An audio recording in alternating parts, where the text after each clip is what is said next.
มันนี่มาอย่างจันไซลาปลาลาปลาปลาลาปลาเข้าเทศนี่พันเนี่ยไหลไหลอีไลอีไล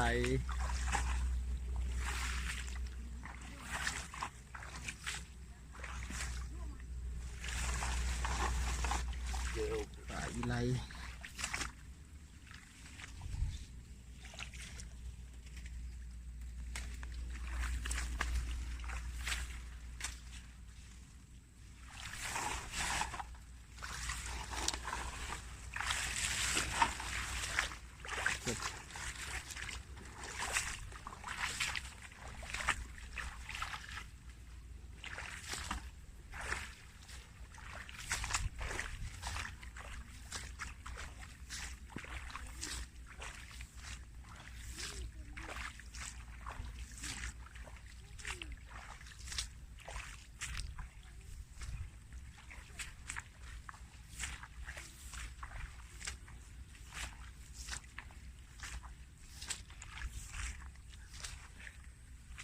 วิธีการหานี่หาแบบไหนหาฟอร์ดก่อนหาฟอร์ดที่หาฟอร์ดก่อนเพื่อบ่ให้ปลาซ้ำหลาย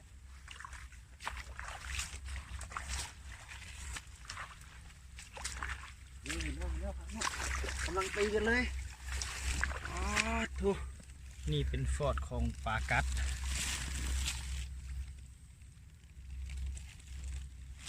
มันอยู่น้ำฟอร์ดเดี๋ยวผมจะใส่แม่ละอยู่น้ำฟอร์ดเดี๋ยวยิ่งมาลุ้เบิ่งนกันลุ้นเขาเห็นตัวปลาลุ้นได้บ่ได้แล้วอู้ใส่กำลังงามเชียวเลยโอ้เต็มบุงมันได้งามเอาไว้ก่อนแป๊บนึง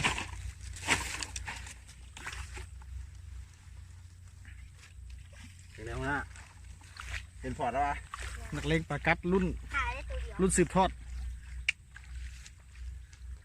นี่จะใส่อู้แต่ว่าเครื่องมุนหลาย ข้างมุนหลายบ่ เก็บไว้ก่อนมันตีกันบ่จักจะใส่มันกัดกันบ่จักนี่ปลาแมวอู้มันตีกันญาติฟอร์ดอู้สมพอเครื่องของเพิ่นเห็นบ่ชัดเจนการใส่เบิ่งไหมโอ้มันตีกันญาติฟอร์ด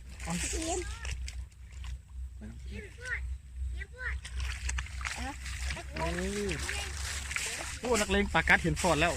ไปแล้ว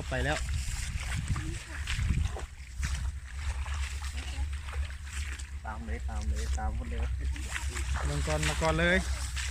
เบิ่งนักเลงปลากัดรุ่นยุครุ่นน้อยเป็นจะไดจะใช้ฟอร์ดโอ้เห็นฟอร์ดบอกไงเอาเบิ้งเอานี่ก่อนเอานี่กระเป๋าเอาเบิ้งเอาไปไหนฟอร์ดบอกไงโอ้ยได้บ่วนมุนแล้วมันอยู่ลึกกวนฟอร์ดมาแล้วบัวได้แล้วตัดมันลึกเลยได้บ่ใส่มาเบิ้งแน่ใส่กระตองอู้ตัวใส่ไงผ่านใส่เจอแล้วผ่านใส่2 ฟอร์ดเลยมีฟอร์ดหนึ่งโอ้นี่ฟอร์ดของปลากัดมีฟอร์ดหนึ่งปลากัดจะอยู่น้ำฟอร์ดแบบนี้เห็น2 ฟอร์ดแล้วใส่ผ่านใส่อู้ฟอร์ดนี่มีตัวบคอนใส่มีตัวบนอ้อลุ้นแต้มนี้ปลากัดปลาอีไลแรงธรรมชาติโอ้เห็นแล้วได้ตัวมาแล้วตัวนี้เครื่องค่อนข้างสมบูรณ์บอสอันใส่เครื่องเดี๋ยวนะช่วงนี้ปลาบ่ค่อยสมบูรณ์ปานใดน้ำมันค่อนเนาะนั่นแหละปลามันจะญาติฟอดกันปลากัดปลามันจะอยู่แรงแบบไหน แบบน้ำซ้ำน้ำขัง พื้นที่ซุ่มน้ำขังตลอด โอ้ ปีเดี๋ยวเขามารุ่นก่อนนี่ว่าจะเห็น เอารุ่นปอดนี่รุ่นปอดนี่รุ่นน้ำกันได้ปอดปอดไงเอาว่ามันเป็นหลุมโอ้ได้ขึ้น โอ้ มา เดี๋ยว แล้ว เดี๋ยวเร็วเร็ว เห็นแล้วโอ้สมบูรณ์สุดใส่กำลังงาม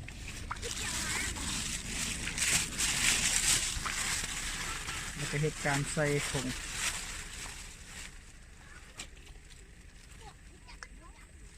เขาจะเอาทางเบิดบ่อปลานี่หรือว่าจะได้ เขาจะคัดเอา คัดเอา ตัวที่มันสมบูรณ์เอาเครื่องที่สมบูรณ์ที่สุด เรือนั้น เรือนั้นกับปล่อยแรงเกาให้มันแค่พัน ปลากัดปลาเริ่มหายากแล้วสิซอกเบิ่งตามทงไฮทงนาคูมือนี่ยากแล้วที่จะเห็นกูสวยกูสวยกูสวย เจอแล้วพันนุ ใส่เลย โคตรแดงเลย เดี๋ยวแต่ฟอนนี่เขาจี้ซ่อนเราอู้มันอยู่แรงน้ำกวง เบิ่งลุ้นเอาพันใส่เอาขอใกล้ๆก็ได้พันใส่ขอใกล้ๆละลายเอานี่ทางเทิงมันบอกแล้วมันจะออกไปทางลุม ซ่อนเลย ได้ตัวแล้วได้ตัวแล้ว ได้ตัวแล้วได้ตัวแล้ว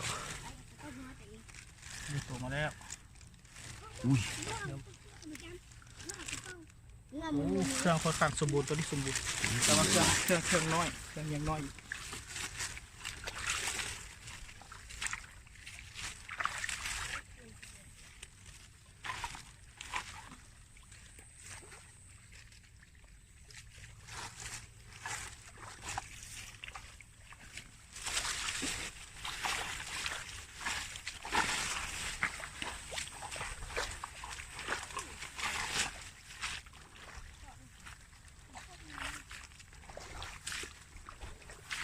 ตัวนี้เลย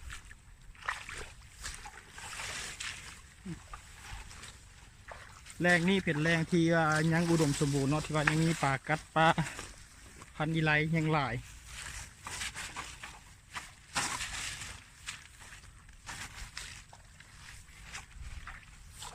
ปลากัดปลาพันธุ์อีไลนี่ มีจักสนิทจันไซพันธุ์ไซ มันก็เป็นชนิดเดียวแต่ว่าต่างแต่ว่า มันจะมีลักษณะที่แตกต่างกันบางบอลก็จะเป็นห่างลาย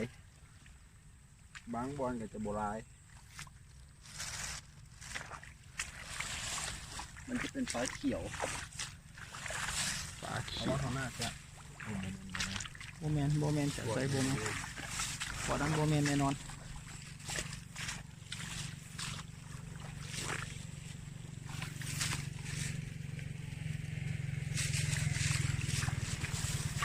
อู้ที่ลุยเหรอกูสวยจับปลา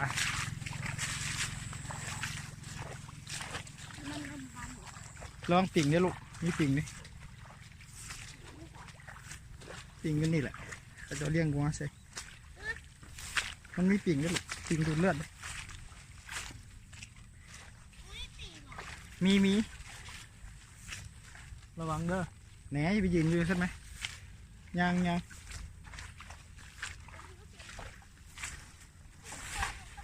เห็นบ่พานใส่ โบค่อยเห็นละเห็นพอแล้วครั้งนี้ เดี๋ยวพานใส่เพิ่นเจอแล้วประสบการณ์ในการหาปลาโอ้ใหญ่เลย อู้เห็นแล้วเห็นตัวปลาแล้ว โอ้ได้ตัวปลาเห็นบ่บ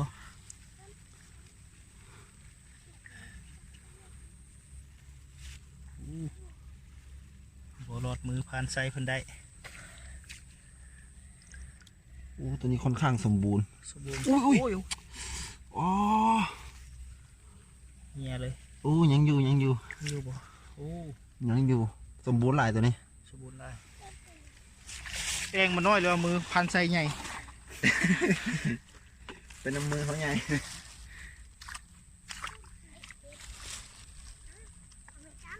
ไว้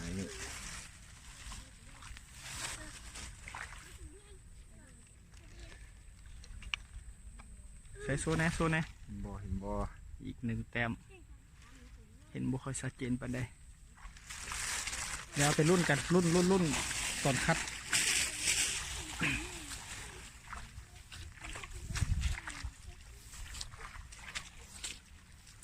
อู้เห็นอีกแล้วพันลูกอู้สองฟอดเป็นตัวว่าพันใส่ เขายังบ่เห็นตัวปลาแต่คาดว่าปลาน่าจะอยู่ มันอยู่ มันจะลอง อยู่เครื่องก็น่าจะบสมบูรณ์มันอยู่ใกล้กันโพดปลาฟอดอยู่น่าจะมี2 ตัวพันใส่ อู้ตัวนี้สมบูรณ์หลายเครื่องอุ้ยบวขาดเครื่องบวขาด เครื่องบุคคลเนาะ เขาจะเก็บปลาพวกที่เครื่องบวขาดไปฟ้อมเบิง นี่ จะลักษณะนี้ ลักษณะตอนบุหันฟอร์มเนาะ นั่ ตอน น แหละ ที่ว่าได้มาใหม่ๆเป็นปลาเป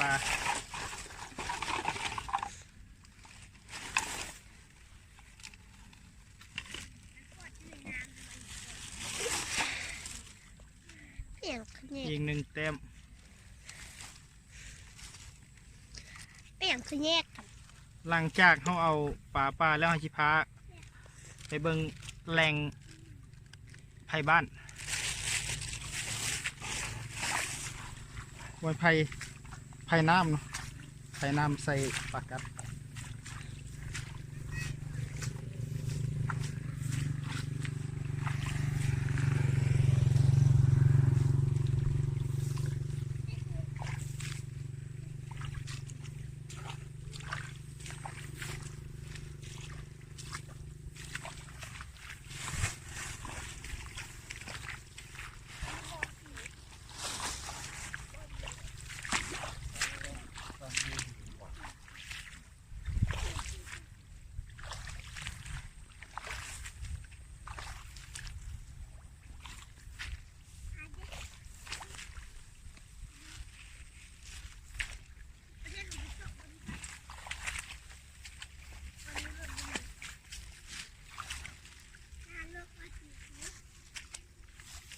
ไม่มีเลย พันใส่เจอแล้วเจอ อันนี้เจอแล้ว นี่ว่าเห็นตูได้พันใส่เห็นตู โอ้ยเบิ่งว่าปลาอยู่ใส่ ตอนนี้กำลังคิดการสอบ หอมเลยเนาะ ได้ตัวบ่ อู้ได้แล้วอุ้ย ตัวค่อนข้างใหญ่แต่ว่าเครื่องสมบูรณ์บ่พันใส่ อันยังบ้วนเห็นปลา พันใส่กำลังใส่วิธีในการจับปลา แบบนุ่มนวลจานเครื่องปลาขาด ป่าอีกอ่ะ ค่อนข้างสมบูรณ์ ค่อนข้างสมบูรณ์เครื่องใหญ่เดี๋ยวอีกพร้อมประมาณจับมือจากใส่ ประมาณ2 ทิศน่าจะเห็นเต็มให้เครื่องขยายเบิงว่ามันงามบ่แล้วบัดนั้นเขาก็จะคัดอีกทีนึงไว้เห็ดเป็นพ่อปลา บาลูอยู่นี่มีปีกน้อยอ่ะ โอ้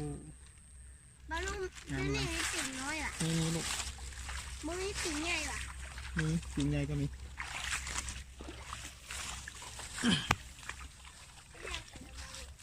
แรงที่ยังมีปลากัดปลาดิยังเหลือน้อยแล้วเนาะส่วนหลายมีเขาถมสร้างเป็นห้านขายรถห้านอย่างหมด บาลูเจออันเดียวขี้ตมนี่ขี้ตมเท่าไหร่ ผ่านรุ่นน้อย ตั้งใจหา ขาดินน้อยอ่ะไม่หลายเลย หลายลูกหลายอยูนี่กันยังหลาย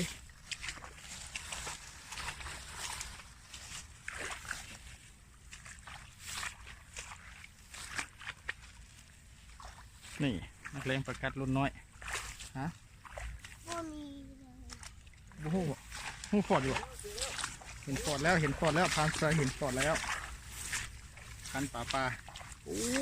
ฟอดใหญ่เลยพันไซ น่าจะอยู่พันใสอยู่แน่นอนหาตัวตอนนี้ โอ้ กำลัง ย หา ได้ ตั แล้ว วอุ้ย เห็นตัวแล้วเห็นตัวแล้วออกมาจากฟอร์ด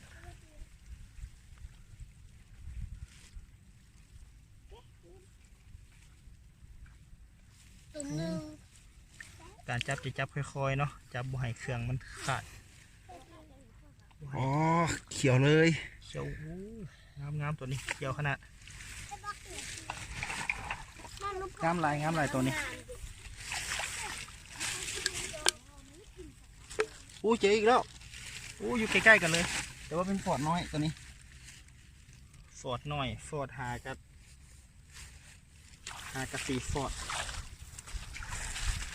ใส่ฟอดน้อยเป็นฟอดน้อยคือแมนป่าน้อย ป่าน้อยป่านบัวน้อยลูก ไปใหญ่บ่ล่ะ เห็นบ่ฟอร์ดเห็นบ่เป็นฟอร์ดประกัดฟอร์ดประกัดล้อมบ่ เอามึงนะว่าเจ้าของฟอร์ดมันจะอยู่บู๊ เฮ้ย อยู่เห็นตัวแล้ว เป็นตัวนั่นแหละนี่ แต่เร็ว ขึ้นมาเครื่องเป็นยังไงจับให้คอยสุดๆเนาะนี่หยุด สุ ดิ ด น เนี้ แล้ ยว อะตัวนี้ ตัวนี้กับเครื่องน้ ถ้าลูกวาดเป็นงามอยู่ ำเดี๋ยวบังเด้อ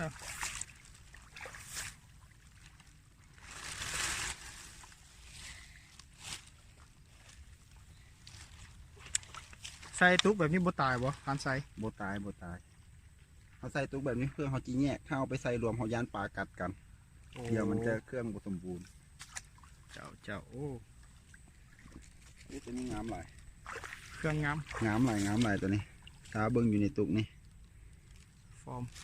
บ้านได้ฟอร์มเนาะ แม่น ขนาดบ้านได้ฟอร์ม คนลกดีคนลกอีกแล้วอุ้ยมีตะกะแตนเขาล่ะ ตะกะแตน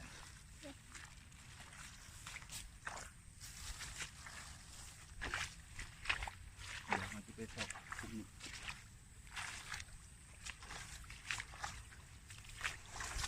เฮ้ยเจอแล้ว แปลงนี้ซุปคุมเลยปลา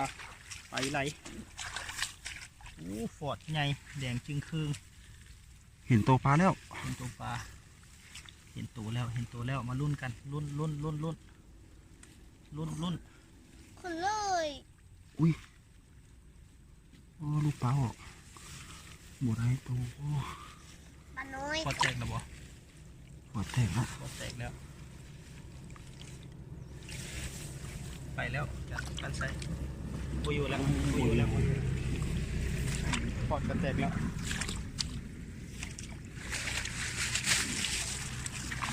การใส่วิธีที่2บ่ได้ดอก งา มันจะบุยุขบเขตนี่พันใส่ถ้ามันจะออกแล้ว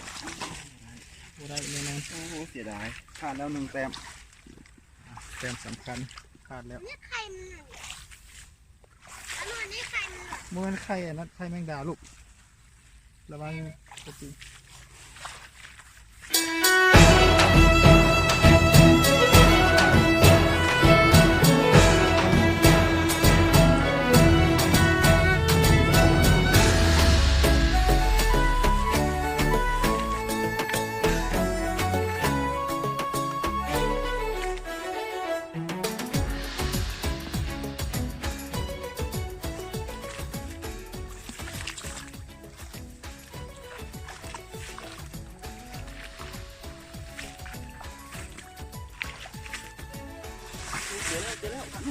เจอแล้วพันใส่เป็นเจอฟอร์ดแล้ว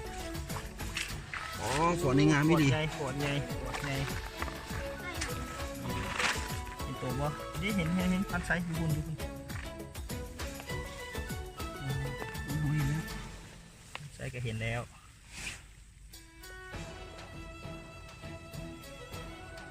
ลุ้นกันเอ้าพันใส่ยับอยู่ข้างนั้น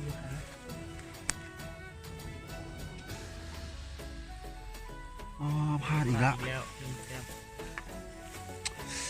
อ๋อเดี๋ยวใช้วิธีนี้ โบไปพันชมโบไปอยู่แล้วไป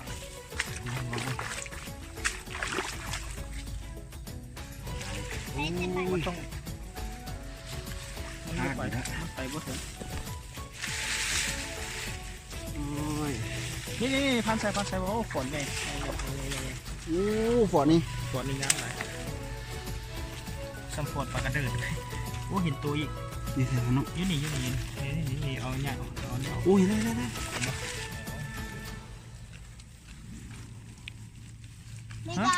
ฮะอุ้ย โอ้ยนี่อู้เขียวดีเนาะพันไซตัวนี้ ได้ไปแล้ว เขียวเลยตัวนี้เขียวเลยพันไซเครื่องโอ้เสื้อ ค่อนข้างสมบูรณ์ เครื่องค่อนข้างสมบูรณ์เลยพัน สม ไซ บูรณ์เลยผมไม่ขาดเลย สมบูรณ์เลยโอ้แต้มนี่สำคัญงามหลายแต้มเดี๋ยวพันไซเพิ่นจัดการใส่กล่องแรงนี้เป็นแรงหนึ่งที่ว่ายังมีป่าอีไลหลายเนาะป่าอีไลนี่ส่วนหลายมันจะอยู่ขอบเขตเลย โอเคตำน้ำซุ่มห้วย น้ำซุมเนาะอยู่น้ำห้วยยืนตามแรงน้ำธรรมชาติเนาะเป็นน้ำที่ว่าเป็นบ่อนที่ว่ามีน้ำซ้ำเนาะโอ้แต้มนี่งามหลายพันไซ ต้องสมบูรณ์เนาะ ค่อนข้างสมบูรณ์สีกระเขียวเลย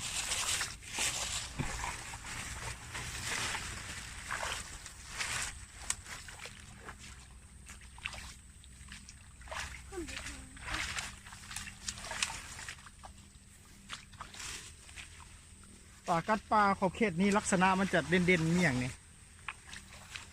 กระโดงลายโตเขียว เนาะโตเขียว บางตัวก็จะปีเม็ดไข่ปลาอยู่แตกอยู่ก้านหาง โอ้ ประมาณนี้ แล้วปลาขอบเขตที่ว่าหาได้จากขอบเขตอยู่แถวเมืองสีโหดแถวตัดมูลนี่มันจะมีลักษณะแนวไหนต่างจากแรงนี่ ต่างจากพวกนั้นมันจะเป็นแบบอีสาน มันจะเป็นมือแดง โอ้ มือแดง อันนั้นเขาจะโบมักมันในความมักส่วนโตวเนาะ อันนี้มันจะเป็นมือฟ้าออกขาว โอ้ แต่พวกนั้นมันจะเป็นมือแดง มือแดงเนาะ นั่นแหละ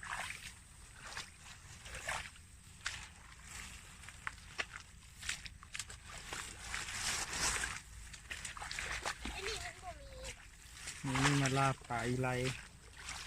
พาใช้มือหน้านี่พาไปล่าปลากัดปลาพันแก้มแดงได้บ่ ได้ เอาแปลงให้มีเหรอ คาดว่าน่าจะเป็นห้องผ้าเนาะ ห้องค่าเนาะ บอลที่มันมี แก้มแดงอยู่ห้องค่า แล้วก็อีกหลายๆบอล เดี๋ยวไปน้ำหมาพันเพชรเนาะ นั่ พัน นแหละ เพชรเป็นหู้จัก ฐานเพชรเป็นหูแรง แรงผ่านเพชรแรงปลาแดง ปลาแดงนี่ต้องยกให้ผ่านเพชรขึ้นเลยมันหูแรง ให้ ดี ผ่านเพชรเป็นพาไปเนาะเพชรพาไปหาปลาแดงต่อกันปลาพันแก้มแดงอยู่ประเทศแล้วนี่ก็มีหลายแต่ว่าทุกมือนี่ก็ซอกหาเบิ่งได้ยากแล้วเนาะปลาส่วนหลายจะเป็นปลาพันธุ์ลูกเพาะเนาะ ปลาที่ว่าเป็น ที่เห็นเรา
นี่ผ่านใส่เจออีกแล้วหนึ่งแต้มมาลุ้นกันอู้ปวดใหญ่ปวดแดงเลยตัวอยู่ไหนฮะเลยผ่านใส่อู้เห็นแล้วออกมาแล้วอู้อยู่เทิงผ่านใส่ ยืนนี่เลยนะ เอาตัวเมย์ โอ้ ตัวผู้อยู่หัน เขียวเลย มีปลาเมย์ผ่านใส่ เสียดายเนาะเสียดายหมดเลยตัวแม่ อู้เขียวเลยตัวนี้แต้มนี่เขียวเลยก็สมบูรณ์เดี๋ยวรุ่นเครื่องอู้สมบูรณ์อู้ตัวนี้งามพันไซตัวนี้งามสายน้ำนี่ออกฟ้าเลยสายน้ำออกฟ้าเลยเดี๋ยวนะใส่น้ำเอาน้ำใส่ตุ๊กอู้ใส่น้ำตะเกียบออกสมบูรณ์อู้งามพันไซตัวนี้งาม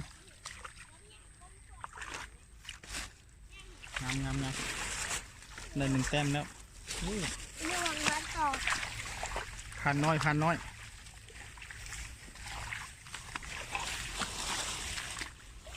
ะไรที่มาใส่ด้วยโอ้โห ก็หลายอยู่ได้พันไซ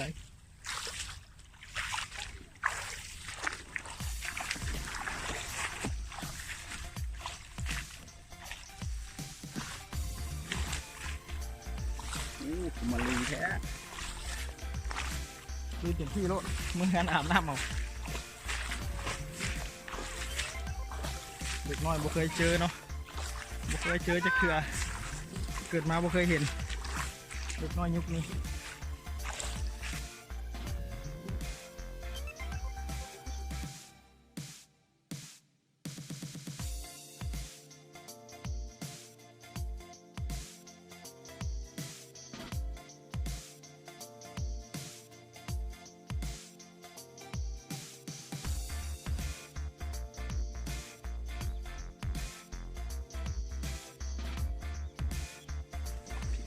ใส่หนึ่งแต้ม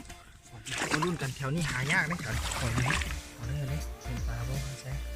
เห็นตัวบ่ เขายังไม่เห็นตัวแต่เขาที่งงเลย โอ้ได้เห็นปลาแล้วอยู่บางซ้ายมือตัว อุ้ยได้ ค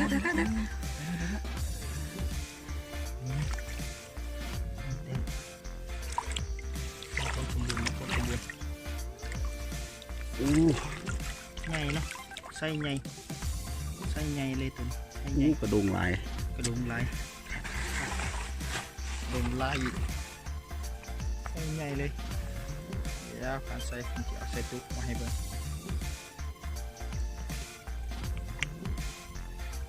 นี่เนาะเดี๋ยวบ้านแท็กใส่เอ้ยนี่การใส่เพิ่นได้เก็บมาอีกแล้วหนึ่งแต้มมาลุ้นกันว่าวันนี้สิได้จากแต้ม10 กว่านี่บรุษเราพาใส่เนาะ น่าจะ น่าจะ เดี๋ยวที่ค่อยๆดู ใส่เป็นที่5 โอ้จีละ นี่สัญชาตญาณของพรานป่า โอ้เห็นตัวปลา เห็นตัวเลยเห็นตัวปลาเลยเดี๋ยวให้เพิ่นเบิ่งก่อน เห็นตัวปลาวะ โอ้เห็นแล้วเดี๋ยว มาบัดนี้ยาวเลย นี่ตัวปลาเลยเห็นตัวฮอตตัวเลยนี่เดี๋ยวรุ่นน้ำพันไซเพิ่นนี่เข้ามาแล้วโดนรอดมือพันไซไปได้ โอ้ตัวนี้ถึกใจไร โอ้ไซใหญ่เดี๋ยวใส่ตุ๊กก่อนเพิ่นเอาสิลุดพันไซเพิ่นใส่ตุ๊กเอามาให้สม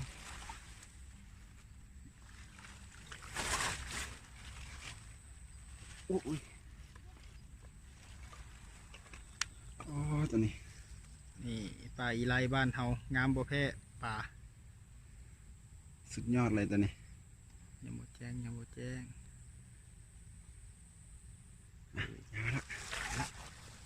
าแต้ม ต้องหมายไว้ ยังเป็นธรรมชาติหลายหน่อยมีควายมีหยังเป็นแรงน้ำซ้ำเนาะอยู่นี่มีน้ำตลอดปีเนาะว่าจะเป็นยามแรงหรือว่ายามฝนมีน้ำอยู่ตลอดปี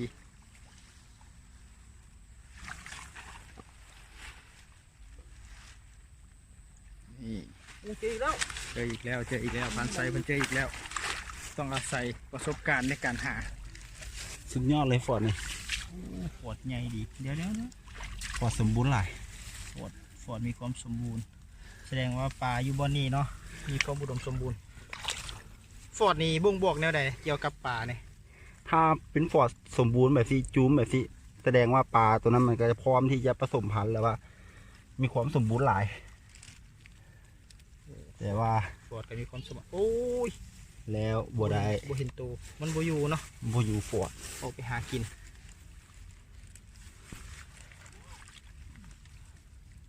ออกไปหากินทางด้านนอกทางใส่ โอ้เสียดายเอาไหม เดี๋ยวเอาแต้มไหมประสบการณ์ในการหาปลาของพันไซสัตว์ญาณ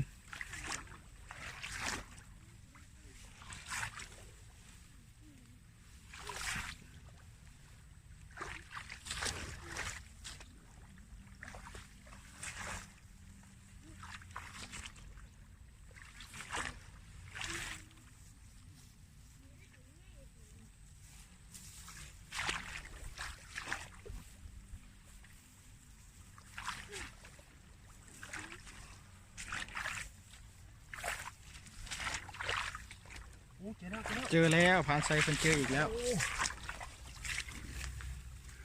ฟอร์ดนี่โคตรใหญ่เลย ฟอร์ดใหญ่ไรนี่ฟอร์ดใหญ่ฟอร์ดแดง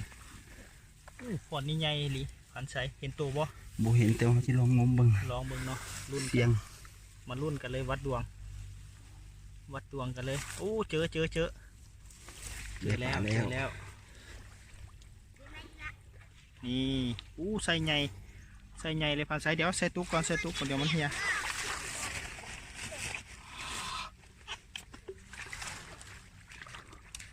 ดูโคตรลายเลย ดงลายตัวนี้ดงลายขนาดเนาะกระดงลายขนาดนี่ได้มาอีก1 แต้มเนาะนี่ได้หลายบ่ใส่มาเบิ่งแน่ มาโซปลาเลย โซปลาแน่มาเบิ่งโอ้นี่พานรุ่นน้อยนี่หาปลา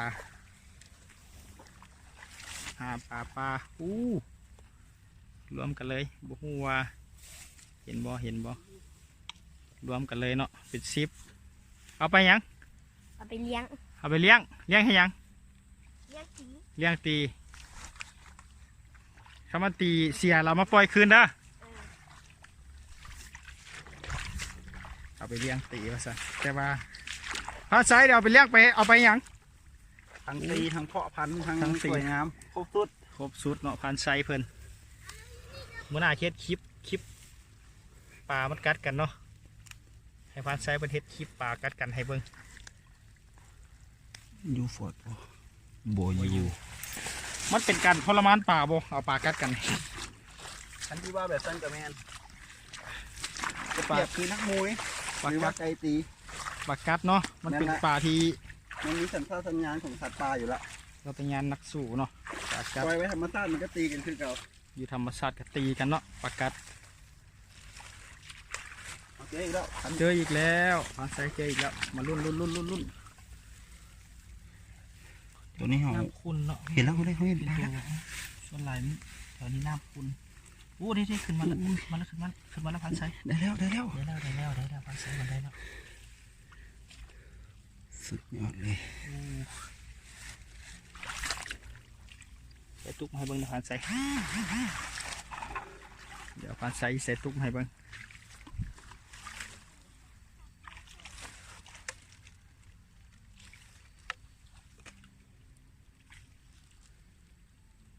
เอาอีก1 แต้มก็ได้แม่บ่ให้บ่มาหน่อย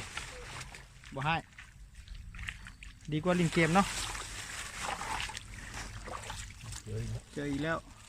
มันอาจจะอยู่พันไซมันอาจจะอยู่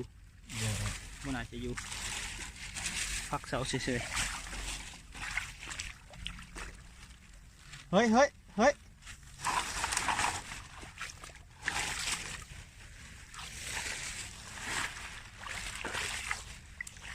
บ่เคยเจอจากเถื่อเนาะพูดลินขี้ตมบวกควายมา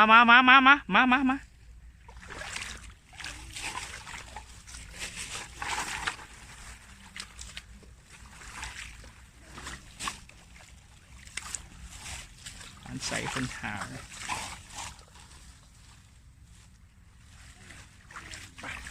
ปลา จะมาหลักทางนี้ น่าจะมืดแล้วเนาะฟังนี่อย่าพันใส่น้ำหน้าไปเลยดึกน้อยเนาะไม่เคยเจอทุ่งนาไม่เคยเจอทุ่งนาจะเถื่อลุยเลยเอาลุยหันลุกขึ้นเพื่อนลุกเอามือไก่ลุกขึ้นดีๆลุกขึ้นดีๆยัง